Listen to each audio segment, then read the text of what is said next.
Hello, thank you for watching. I'm going to do a quick video here on linking the GPS on this HOLYSTONE HS700 drone there.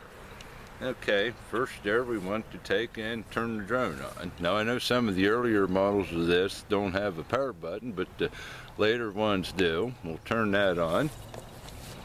Set it here on level ground. Okay, and then we'll go here, take and adjust the camera. See once.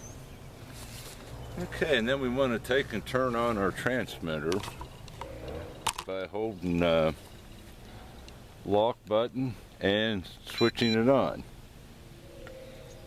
And then we want to take and calibrate the gyro, which pull straight down on the throttle and yaw and to the left there. And you can see the lights on the drone there are blinking green now.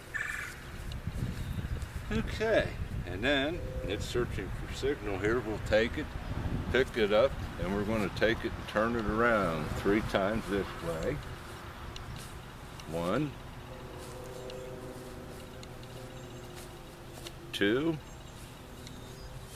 and 3. And then we want to take it, hold it up in the air, and do the same thing again. 1,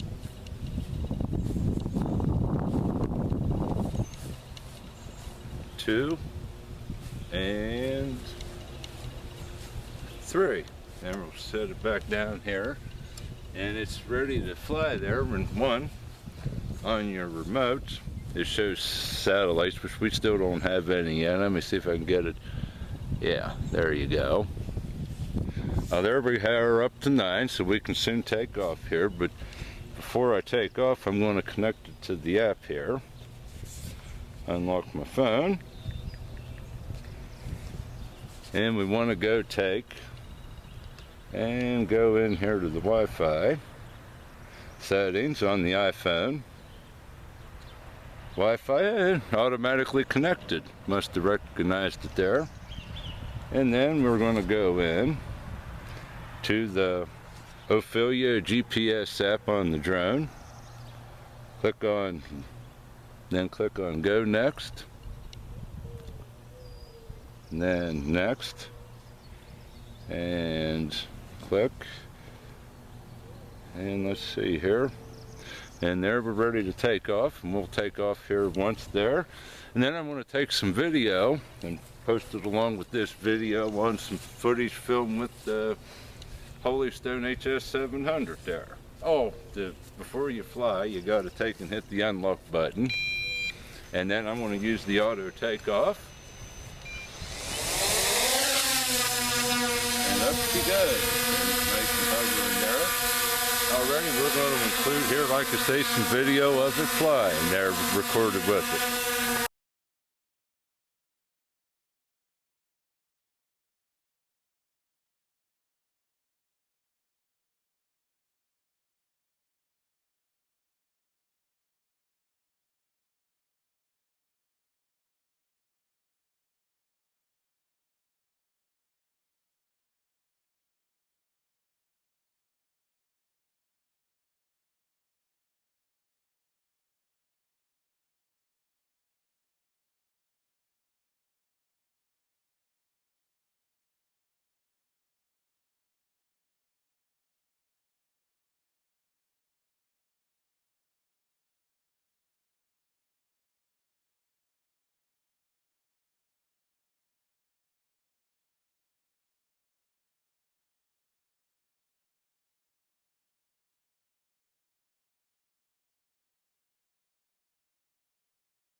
Alrighty there, we're going to conclude a little test here of the HOLYSTONE HS700.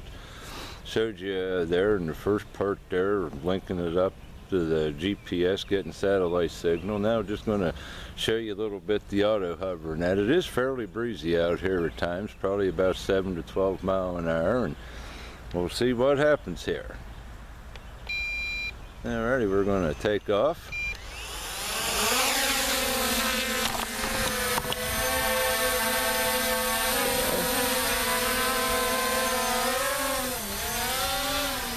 Hey, we're going to fly it up here and see how it does hold there.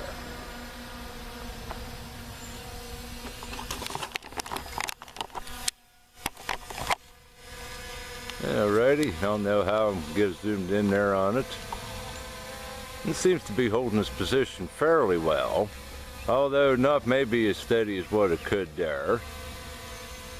Or not, see if I can focus in.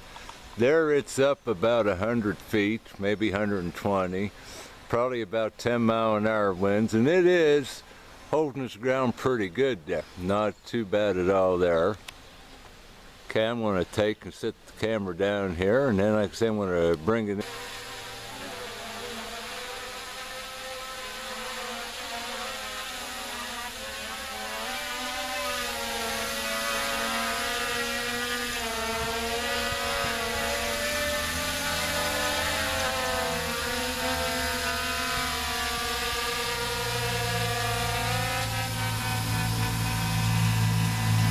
I sort of took a brief pause there on the way down.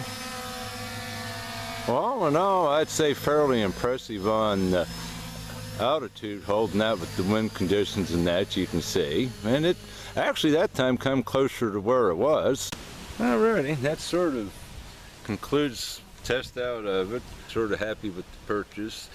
The camera is sort of, what can you say, but it flies good, holds well in the wind.